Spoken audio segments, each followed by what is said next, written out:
12 வயசுலயே என்கிட்ட இத பண்ணாரு. மம்முட்டியோட ரகசியத்த உடைச்ச சாந்தி வில்லியம்ஸ். ரசிகர்கள் அதிர்ச்சி. நடிகை சாந்தி வில்லியம்ஸ் தமிழ் சினிமாவுல ஒரு காலகட்டத்துல நடிகையா வலம் வந்த முக்கிய நடிகை ஆவாங்க. சீரியல் மூலமா இவங்க இப்போ மக்கள் மத்தியில பிரபலமான ஒருத்தரா இருந்துட்டு வராங்க.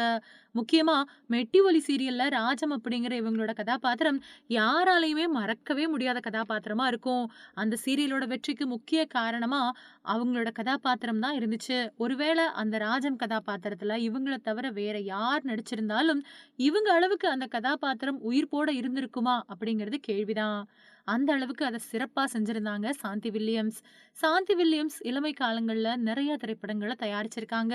அவரும், அவரோட கணவரும் சேர்ந்து நெறைய படங்கள தயாரிச்சிருக்காங்க.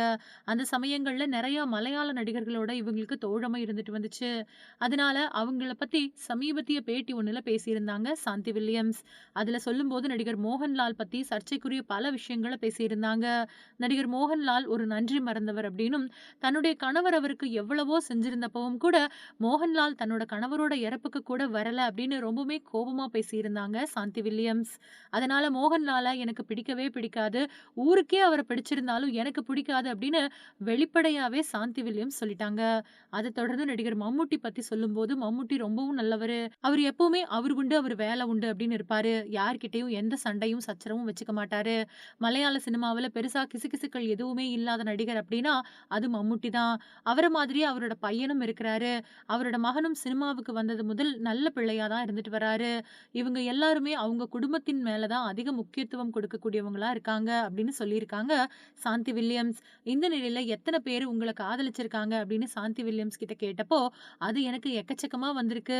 என்னோட 12 வயசுலயே நான் ஒரு படத்துல வேல பார்த்தப்போ, அந்த படத்தோட உதவி இயக்குனர் என்ன காதலிக்கிறதா காதல் கடிதத்த குடுத்தாரு.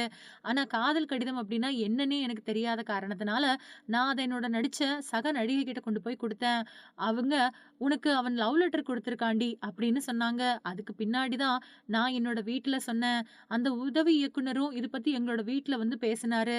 இதனால கடுப்பான என்னோட அம்மா, "திரும்ப என்னோட வீட்டு பக்கம் வந்துடாதீங்க. வந்தா அடுத்த தடவ தொடப்பக்கட்டை தான் பேசும்" அப்படின்னு சொல்லிட்டாங்க அப்படின்னு அந்த நிகழ்வ பகிர்ந்திருக்காங்க சாந்தி வில்லியம்ஸ். போன 1966வது வருஷம் மும்பைல பிறந்தவங்க நடிகை நதியா. இவங்களோட உண்மையான பேரு ஜரீனா அனுஷா மொய்டு அப்படிங்கிறது தான். 80, 90கள்ல தமிழ் சினிமாவோட முன்னணி கதாநாயகியா வலம் வந்தவங்க, போன 1985வது வருஷம் பூவே பூச்சுடவா அப்படிங்கிற படத்துல நடிச்சதன் மூலியமா தமிழ் சினிமாவுல அடியெடுத்து வச்சாங்க. முதல்ல நடிகர் மோகன்லால் பத்மினி நடிப்புல வெளியான மலையாள படம் ஒண்ணுல நதியா அப்படிங்கிற பேர்ல அறிமுகமானாங்க.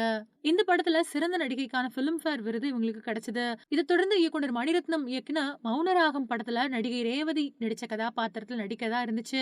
ஆனா கால் ஷீட் பிரச்சனை காரணமா அந்த படத்துல நடிக்க முடியாம தவற விட்டுட்டாங்க நடிகை நதியா. அந்த படத்துல நடிக்க முடியாம போனத பத்தி பல்வேறு இடங்கள்ல தன்னோட வருத்தத்தை பதிவு பண்ணியிருக்காங்க.